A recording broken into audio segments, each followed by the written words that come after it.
سابقین صحابہ کرام رضوان اللہ علیہم اجمعین اور اہل بیت اعظام رضوان اللہ علیہم اجمعین ان پر ایمان لانا بھی ضروری اور ان سے محبت بھی ضروری.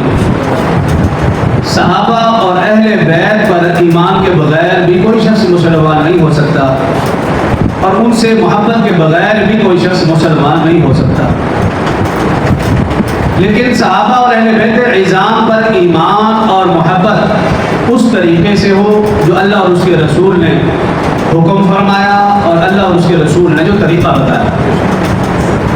اگر خدا نخواستہ میرا اور آپ کا صحابہ اور اہل بیت پر ایمان یا میری اور آپ کی صحابہ اور اہل بیت سے محبت اللہ رسول کے حکموں سے ہٹ کر ہوئی، اللہ رسول کے طریقوں سے ہٹ کر ہوئی، تو نہ تو وہ ایمان قابل قبول ہے اور نہ ہی وہ محبت قابل قبول ہے.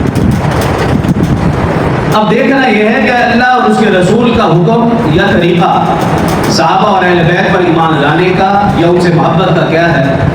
اس حوالے سے چند بنیادی اور اہم عقائد ذکر کروں گا جس کی روشنی میں آپ کو اندازہ ہو سکے گا کہ اس طرح کا ایمان اور اس طرح کی محبت قابل قبول ہے.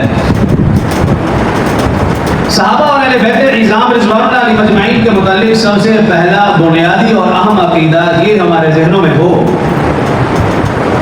مقام صحابیت بہت بڑا رتبہ ہے. مقام صحابیت بہت بڑا مرتبہ اور بہت بڑا رتبہ ہے. پہلے بھی میں نے عرض کیا تھا کہ صحابی اسے کہتے ہیں جس نے ایمان کی حالت میں رسول اللہ صلی اللہ علیہ وسلم کا دیدار فرمایا ہو اور ایمان کی حالت میں اس دنیا سے رخصت ہوا ہو. ایسے حضرات صحابہ کرام رضوان اللہ علیہم اجمعین کی تعداد 1.25 لاکھ کے لگ بھگ ہے. یہ ہمارا ایمان اور عقیدہ ہونا چاہیے.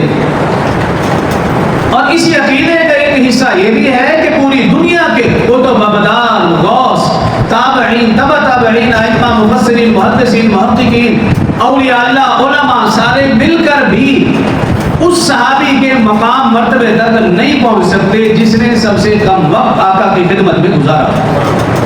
یہ صحابہ کی شان ہے. تو یہ ہمارا ایمان اور عقیدہ ہونا چاہیے کہ مقام صحابیت بہت بڑا رتبہ ہے. رسول اللہ صلی اللہ علیہ وسلم کی رحلت کے بعد اب یہ مقام اور مرتبہ کسی کو حاصل نہیں ہو سکتا. پہلا عقیدہ تو یہ. اور دوسرا عقیدہ یہ کہ ان صحابہ اکرام رضوان اللہ علیہم اجمعین میں مراتب ہیں.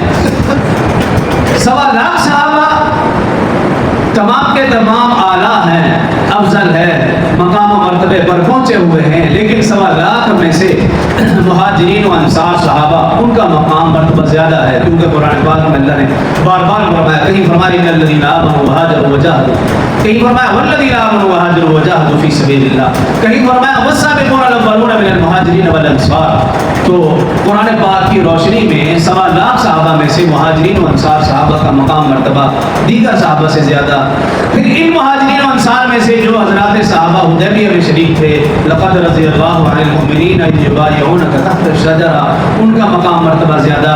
پھر حدیبیہ والوں میں سے جو حضرات صحابہ بدر میں تشریف فرما تھے ان کا مقام مرتبہ زیادہ جو 313 تھے. پھر ان 313 میں سے 10 مبشرہ کا، پھر ان 10 مبشرہ میں سے خلفائے اربعہ ابوبکر عمر عثمان علی رضی اللہ عنہ، پھر ان میں سے سیدنا ابوبکر رضی اللہ عنہ، افضل البشر بعد الانبیاء ابوبکر صدیق رضی اللہ عنہ. تو یہ مسلمانوں کا ایمان اور عقیدہ ہونا چاہیے کہ مقام صحابیت بڑا مقام مرتبہ. پھر ان میں سے یہ ترتیب اس لحاظ سے ایمان لانا بھی ضروری.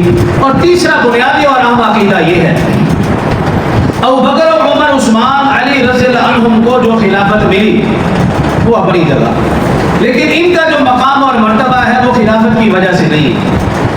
اگر خدا نہ خواستہ ان چاروں کے علاوہ کسی اور کو خلافت بھی ملتی، پہلا خلیفہ کوئی اور ہوتا، دوسرا کوئی اور ہوتا، اس کے باوجود بھی ان چاروں حضرات کا مقام اور مرتبہ ان خلفاء سے بھی زیادہ ہوتا. تو یہ اہل سنت والجماعت کا عقیدہ ہے کہ ابو بکر عمر عثمان علی رضی اللہ عنہم کو جو مقام مرتبہ ملا وہ خلافت کی وجہ سے نہیں. اگر خلافت ان چاروں کے علاوہ کسی اور کے پاس بھی ہوتی تب بھی ان چاروں کا مقام ان سے زیادہ ہوتا. یہ تیسرا بنیادی اور اہم عقیدہ. اور چوتھا بنیادی اور اہم عقیدہ یہ انبیاء کرام علیہ السلام وہ گناہوں سے معصوم ہیں کہ ان سے گناہ ہو ہی نہیں سکتا. یہ اہل سنت والجماعت کا عقیدہ ہے کہ انبیاء کرام علیہ السلام گناہوں سے معصوم ہیں، معصوم عن الخطا، اور صحابہ کرام رضوان اللہ علیہ مجمعین وہ گناہوں سے محفوظ ہیں، محفوظ عن الخطا، کہ گناہ تو ہو سکتا ہے ہوئے ہیں لیکن اللہ پاک ان کی حفاظت فرماتے رہے ہیں۔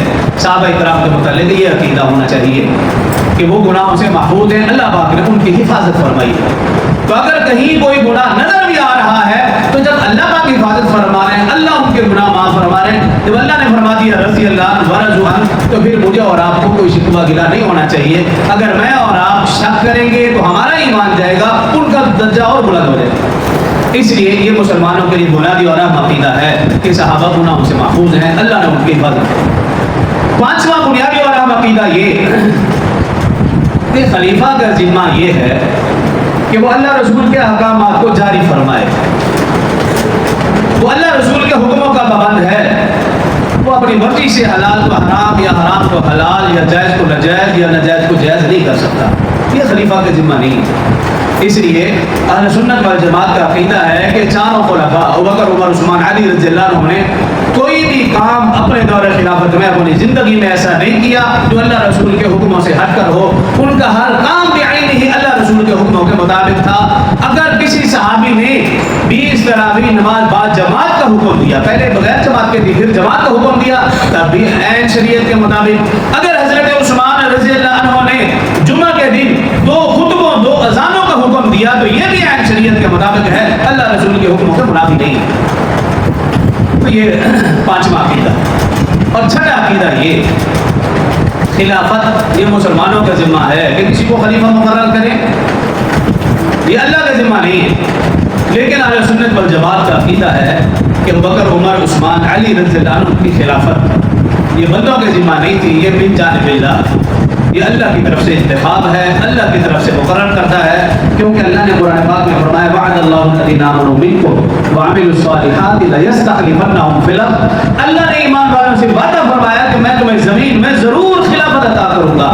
تو اس آیت کی روشنی میں اہل سنت والجماعت کا عقیدہ ہے کہ ابوبکر، عمر، عثمان، علی رضی اللہ عنہ کو جو خلافت ملی ہے یہ من جانب اللہ ہے، یہ اللہ کی طرف سے ہے، یہ بندوں کی طرف سے نہیں۔ یہ چھٹا عقیدہ ہے۔